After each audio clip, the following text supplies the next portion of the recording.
2024년 1월 17일 새벽입니다. 하나님의 말씀은 신명기 7장 12절에서 26절입니다. 봉독은 21절까지 하겠습니다. 너희가 이 모든 법도를 듣고 지켜 행하면 내 하나님 여호와께서 내 조상들에게 맹세하신 언약을 지켜 내게 인애를 베푸실 것이라. 곧 너를 사랑하시고 복을 주사 너를 번성하게 하시되 내게 주리라고 내 조상들에게 맹세하신 땅에서 내 소생에게 은혜를 베푸시며 내 토지 소산과 곡식과 포도주와 기름을 풍성하게 하시고 내 소와 양을 번식하게 하시리니 내가 복을 받음이 만민보다 훨씬 더하여 너희 중에 남녀와 너희의 짐승의 암수에 생육하지 못함이 없을 것이며 여호와께서 또 모든 질병을 내게서 멀리하사 너희가 아는 애굽의 악질에 걸리지 않게 하시고 너를 미워하는 모든 자에게 걸리게 하실 것이라. 내 하나님 여호와께서 내게 넘겨주신 모든 민족을 내 눈이 긍휼히 여기지 말고 진멸하며 그들의 신을 섬기지 말라. 그것이 내게 올무가 되리라. 내가 혹시 심중에 이르기를 이 민족들이 나보다 많으니 내가 어찌 그를 쫓아낼 수 있으리요 하리라마는 그들을 두려워하지 말고 내 하나님 여호와께서 바로와 온 애굽에 행하신 것을 잘 기억하되 내 하나님 여호와께서 너를 인도하여 내실 때에 내가 본 큰 시험과 이적과 기사와 강한 손과 편팔을 기억하라. 내 하나님 여호와께서 내가 두려워하는 모든 민족에게 그와 같이 행하실 것이요 내 하나님 여호와께서 또 왕벌을 그들 중에 보내어 그들의 남은 자와 너를 피하여 숨은 자를 멸하시리니 너는 그들을 두려워하지 말라. 너희의 하나님 여호와 곧 크고 두려운 하나님이 너희 중에 계심이니라. 하나님 말씀을 증거하겠습니다. 여호수아서를 이렇게 보게 되면 가나안 땅이 큰 전쟁을 이제 치르고 난 후에 7년 전쟁이죠. 각 지파별로 이 가나안 땅을 이렇게 분배하는 그런 모습을 볼 수 있습니다. 근데 분배는 하지만 그곳에 사람이 살지 않는 것이 아니죠. 여전히 가나안 부족이 살고 있는 땅입니다. 그래서 이스라엘 그 지파들은 분배받은 땅으로 가서 그 성읍이나 또 이렇게 성이 있을 것 아닙니까? 공격해가지고 가나안 땅을 차지해야 되는 그런 상황이죠. 자, 그럴 줄 알고 미리 주님께서 이렇게 주시는 메시지가 오늘 본문의 메시지죠. 일단 그 17절을 보게 되면 이렇게 나옵니다. 너희들이 쫓아낼 그 민족들이 숫자가 많다라고 해서 두려워할 필요가 없다라고 하죠. 두려움이 올 때는 이걸 기억하라는 거예요. 애굽에서 행한 하나님의 능력을 기억하고 또 그 기적의 손을 의지하라고 그렇게 이야기합니다. 내가 함께 할 때니까 두려워할 필요도 없다는 거예요. 그러면서 왕벌을 이렇게 보내겠다 이런 말을 하죠. 이게 상징적인 의미인데 이집트에서 이렇게 재앙을 내릴 때 그 메뚜기나 이 개구리 이런 것들을 이용했지 않습니까? 그렇듯이 이제 왕벌 이것은 이제 말벌이죠. 말벌의 한 종류입니다. 바로 이것들을 보내가지고 가나안 족속들을 꼼짝 못하게 할 테니까 염려하지 말고 공격하라. 그리고 그 땅을 차지하라. 그러면서 신신당부하는 그런 모습이죠. 근데 그 결과는 사사기를 보면 잘 나오는데 유다는요 그래도 나름대로 열심히 싸워가지고 헤브론을 중심으로 여러 부족들을 점령합니다. 물론 이렇게 100%는 아니지만 그래도 이렇게 선방하는 그런 모습을 볼 수 있죠. 그래서 이런 유다의 그런 열정적인 또 진취적인 모습을 보고 베냐민도 예루살렘을 공격해야 되거든요. 왜냐하면 베냐민이 할당받은 그 땅에 예루살렘이 들어가 있기 때문에. 근데 보니까 이게 난공불락의 요새거든요. 그래서 한숨만 푹푹 쉬고 공격하지 않고 결국에는 포기해버립니다. 자, 그리고 난 다음에 이제 에브라임과 므낫세 지파인데 형제 지파죠. 유다 지파가 이렇게 이제 선방을 보이는 것을 보고 이제 도전을 받게 되고 그들이 이제 할당된 지역이 베델 지역이거든요. 공격해서 차지하는데 처음에는 주님이 주신 말씀대로 잘했거든요. 잘했는데 이제 문제는 뭐냐면 원주민들이 전부 쫓아내야 되거든요. 근데 종으로 삼아서 부리는 그런 불순종을 범하게 된다고 하는 것입니다. 이런 지파들의 이렇게 모습을 보고 다른 지파들도 이 정복 사명을 미온적으로 대하게 됩니다. 쫓아내기 힘들면 공격하지 않고 또 약하면 그들을 공격해가지고 쫓아내지 않고 종으로 삼습니다. 하나님이 분명하게 주신 기준이 있거든요. 근데 그들은 물에 물 탄 듯 술에 술 탄 듯 하나님 명령을 지키지 않고 자기의 기준에 맞게끔 그걸 다 고쳐버렸다고 하는 것입니다. 마치 계시록에 보게 되면 그 라오디게아 교회 있지 않습니까? 미지근한 교회의 대표적인 교회죠.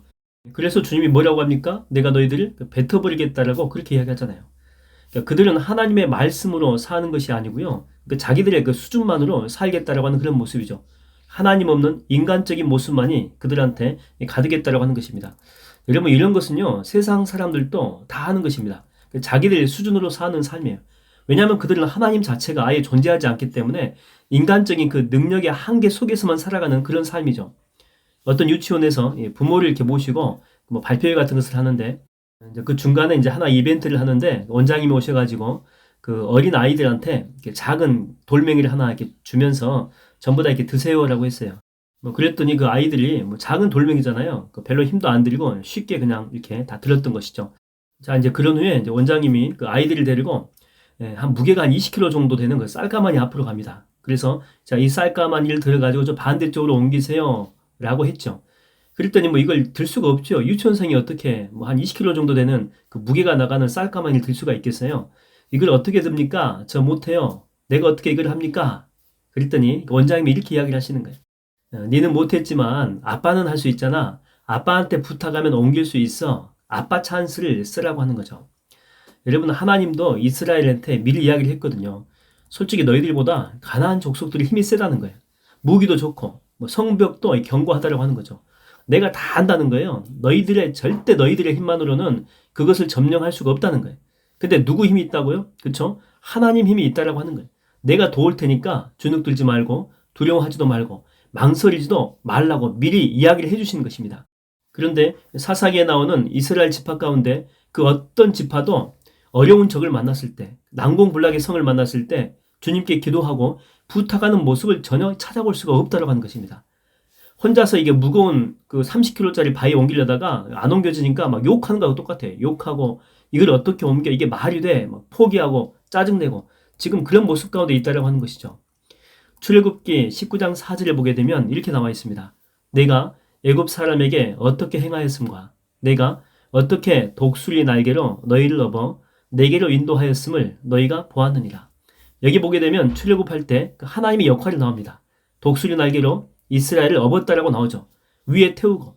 그래서 그곳에서 나오게 했다라고 하는 거예요. 그래서 이 출애굽이라고 하는 것은요. 인간의 능력이 아니라니까요. 특별히 모세의 능력이 아니었어요. 아론과 훌의 지도력도 아니고 여호수아의 그 용기도 아니라니까요. 출애굽의 그 기적은요. 누구한테 달려있어요? 하나님의 날개에 달려있다라고 하는 것입니다. 인간의 힘과 능력과 지혜와 그 어떤 것으로도 출애굽의 역사를 만들어낼 수가 없어요. 인간의 힘으로는요. 불가능했다라고 하는 것입니다. 하나님이 그곳에 함께 하셨다니까요. 하나님의 능력이 있었다니까요. 하나님의 기적이 그들과 함께 있었기 때문에 이 모든 것들이 가능할 수가 있었다는 것입니다. 여러분, 우리 그리스도인들은 그래서 우리의 능력을 키워가는 자가 아니에요. 우리 능력을 업그레이드하는 자가 아니라니까요. 바로 능력 많으신 주님을 의지하는 자다. 그게 바로 그리스도인들이다라고 하는 것입니다. 신명기 11장 22절에서 23절을 보게 되면 이렇게 나와 있습니다. 너희가 만일 내가 너희에게 명하는 이 모든 명령을 잘 지켜 행하여 너희의 하나님 여호와를 사랑하고 그 모든 도를 행하여 그에게 의지하면 이렇게 나와요. 의지하면 여호와께서 그 모든 나라 백성을 너희 앞에서 다 쫓아내실 것이라. 너희가 너희보다 강대한 나라들을 차지할 것이라. 또 너희는 마음을 다하여 여호와를 의지하고 내 명철을 의지하지 말라. 범사에 그를 인정하라. 그리하면 내 길을 인도하시리라. 여러분 우리 머리 굴려봤자 손바닥 아니라니까요. 아무리 인간의 힘이 뭐 세봤자 100kg 그 안짝이라니까요. 바위 하나 못 드는 그런 수준이에요. 근데 주님의 지혜를 의지하게 되면 이 세상을 바라볼 수 있는 그런 안목이 생겨요. 인사이트가 생긴다니까요. 하나님의 힘을 의지하게 되면 태양도 멈추잖아요. 뭐 홍해도 갈라지고 바위도 깨지고 뭐 땅이 갈라지면서 막 지진도 일어납니다. 또 뭐 홍수도 일어나고 적군의 군대가 순식간에 다 몰살돼 버린다니까요. 그래서 우리가 믿고 의지할 분은요 주님밖에 없다니까요. 주님만이 소망이요 변함없는 반석이라. 주님만이 온 세상을 비추시네. 할렐루야. 여러분 인간의 힘으로 할 수 있는 것은 한계가 있습니다. 인간의 지혜도 마찬가지고 지식도 마찬가지입니다. 우리는 육신의 연약함이 있습니다. 그래서 우리가 주님을 붙드는 거예요. 주님을 붙들게 되면 우리는 위대한 꿈도 꿀 수 있고 위대한 기적도 우리를 통해서 나타나게 할 수도 있고 위대한 하나님의 영광도 우리를 통해서 드러날 수가 있다고 하는 것입니다. 오늘도 우리의 진정한 소망 되신 주님만을 붙들고 승리하는 하루가 되기를 주의 이름으로 축원드립니다. 기도하겠습니다. 하나님 아버지, 항상 내 머리를 굴려온 것 같습니다. 내 지혜대로만 행한 것 같습니다. 내 스스로의 판단만으로 이건 이렇고 저건 저렇고 그러면서 내가 가지고 있는 그 지식의 수준 안에서만 평가하고 판단했던 그런 어리석은 저입니다. 주님, 생각의 모든 지경과 사고의 모든 영역이 하나님 때문에 확장되게 하여 주시고 그래서 감히 생각할 수 없고 꿈꿀 수 없는 하나님의 위대한 꿈을 꾸고 믿음으로 용기 있게 도전하는 삶을 살게 하여 주시옵소서. 예수님의 이름으로 기도하옵나이다. 아멘.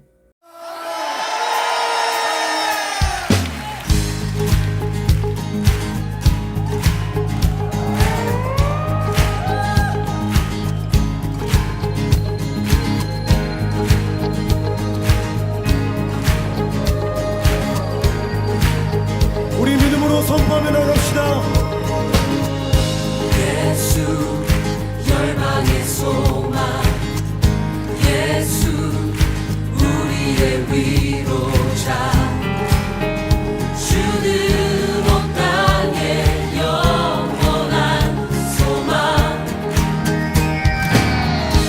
예수 어둠 속의 빛 예수 변함없는 진리 주는 온 땅에 빛이 되시네 우리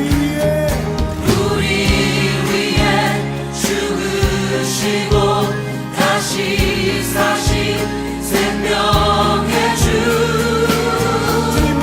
주님만이 소망이요 변함없는 반석이라 주님만이 온 세상을 비추시네 또 죽음에서 부활하신 우리 구주 영광의 왕 주를 믿는 모든 자의 소망 되신 주를 믿네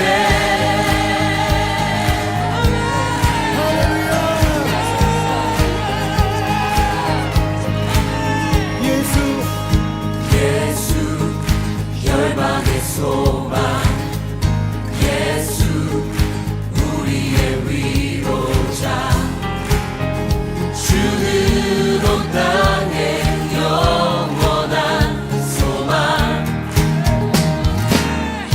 예수 어둠 속의 빛 예수 변함없는 진리 주는 온 땅에 빛이 되시네 우리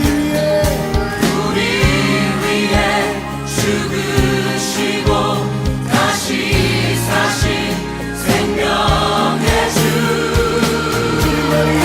주님만이 소망이요 변함없는 반석이라 주님만이 온 세상을 비추시네 또 죽음에서 부활하신 우리 구주 영광의 왕 주를 믿는 모든 자의 소망 되신 주님만이 소망이요 변함없는 반석이라 주님만이 온 세상을 비추시네 또 죽음에서 부활하신 우리 구주 영광의 왕 주를 믿는 모든 자의 소망 되신 주를 믿네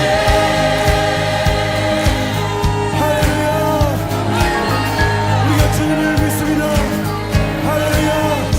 우리 위에 죽으시고 다시 사신 생명의 주 우리 위에 죽으시고 다시 사신